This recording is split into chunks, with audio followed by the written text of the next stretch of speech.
What's going on?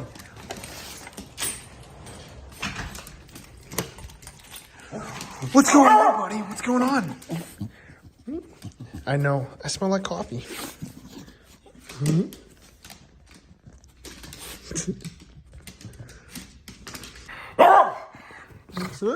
What's up? What's up? What's up? What's going on, guys? Welcome to a brand new video. As you can tell, I am not at my apartment because there's furniture all around me and a beagle. That is Louie. He is not my dog. He is just a companion that I'm watching for the next few days. Yeah, he's gonna be my sidekick. I don't even know what I'm gonna say, but gonna get situated over here real quick and then I'll talk to you guys in the next clip.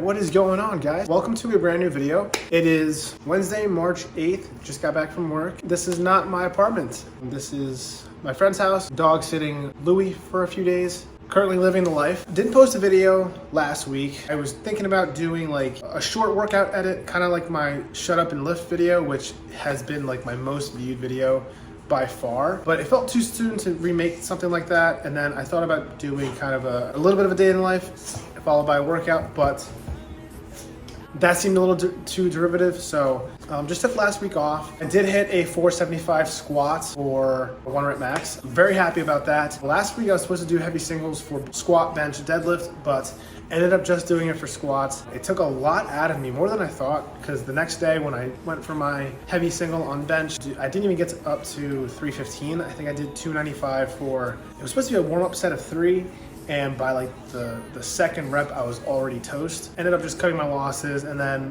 with just the way that things were last week, I didn't get to deadlift, but that's okay. I'm thinking like my next training block, I will focus a lot more on equally splitting my goals from squat, bench, deadlift. A few months I've kind of been hammering down on squats and it's been paying off. I'm very surprised that I got 475. It's a little bit closer to my goal, which I'm very happy about, but I noticed that while I was very focused on squats, I kind of was very lenient when it came to all my other workouts, whether it be a push day or a pull day, which kind of factored into why I couldn't do 315 or couldn't even work up to 315. But that's gonna change come the next few weeks. Right now, I am taking a deload week. So for this week, instead of either taking a whole week off from the gym, I am going to be still going, just not doing any top sets of 5, top sets of 3, or heavy singles, you know, the usual things that I've been doing. Constantly lifting heavy does put, you know, a lot of strain on the body. So I think it's important to, every once in a while, you know, take a step back, you know, start taking it easy. I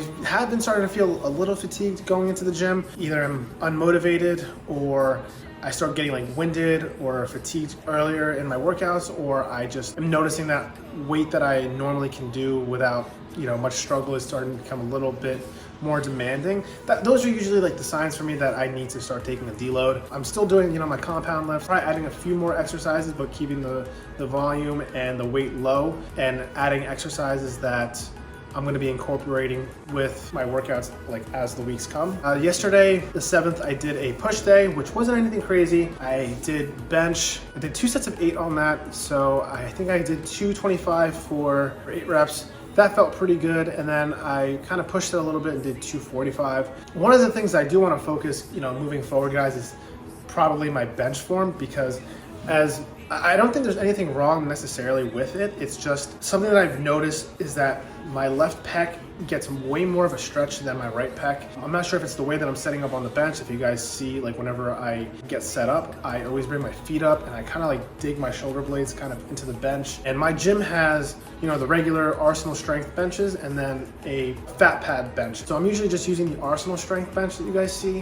which isn't a bad bench at all. It's just, I'm just not lining myself up properly. I'm also playing around with my grip placement. So normally I'll have kind of an outside shoulder width grip on the bar. I think I tried playing around with a wider grip in my 2 sets, and then I think on my last set I just, you know, brought it back to its regular its regular stance. I think the wider stance, I was expecting it to feel better, but it honestly didn't. So I think I just have to stretch it a little bit more. Maybe I feel centered, but I'm actually not. So I think maybe my next push day, I'll try benching very lightweight, and I'll maybe move myself to the right a little bit. Maybe, you know, I was never really centered on it. So that's something that I'm gonna work on. And then moved on to incline dumbbell press. I either substitute that with the incline arsenal strength press that you guys have seen. I really do enjoy this exercise.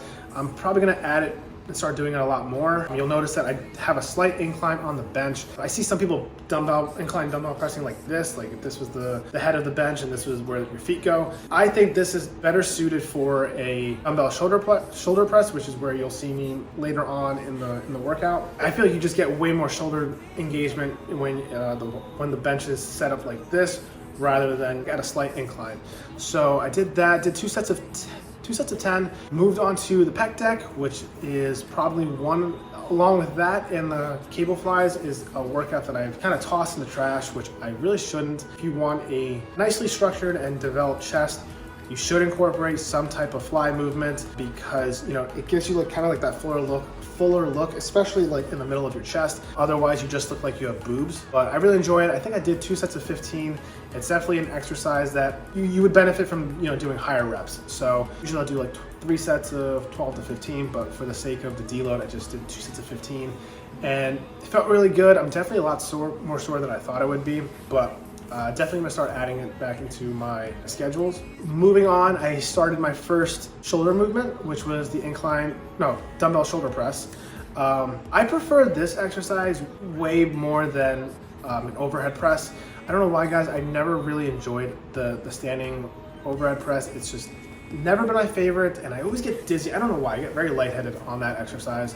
So whatever I lack with that exercise, I try to get as much as I can with the dumbbell shoulder press. And when I'm doing that, I really try to keep, instead of like flaring my elbows out like this, which I see a good amount of people do, I try to keep it somewhat narrow, somewhat closer to, you know, I try to push with the front of my shoulder rather than, you know, like my sides. I did 2 sets of 10 on that, went very well.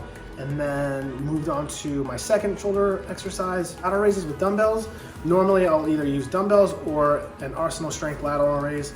Either one works perfect. Really enjoy this workout. I think on my first push days of the week, I will do, you know, dumbbell shoulder press followed by lateral raises. And then on my second push days, incorporate some rear delt flies or cable face pulls just to hit the back of my shoulders. So you kind of get like that round shoulder that everybody wants. I think I did 2 sets of, usually with lateral raises, I'll play around anywhere from like sets of 10 to 15 reps. So moving on, my first tricep workout was skull crushers. Definitely one that I haven't done too often, but I want to bring back because I feel like it would definitely help with my bench movements. So if you haven't noticed, I'm trying to add a lot more movements for my shoulders and triceps because I think my chest is my most prominent feature. And then I feel like part of the problem with my chest, especially my left side, maybe because I'm right side dominant, I think that when I'm benching, maybe my left shoulders and my left tricep are not as strong as my right side.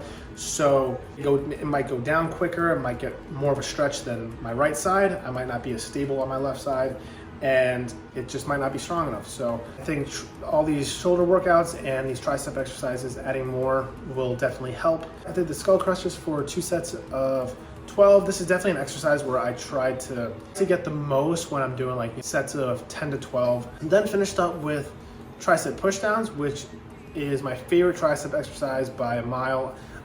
Growing up, when I didn't know my way around the gym too well, I just would hammer tricep pushdowns, you know, every single chest day.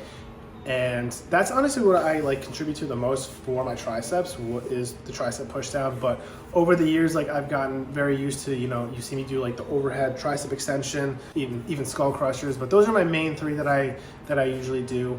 And for this, I think I did 2 sets of 15.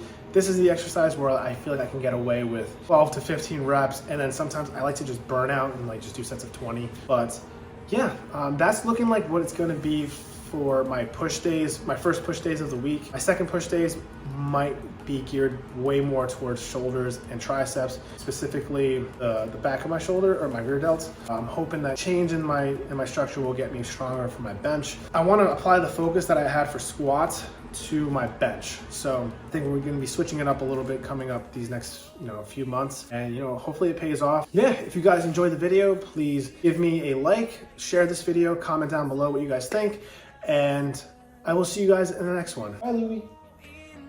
Bye. Take care, guys.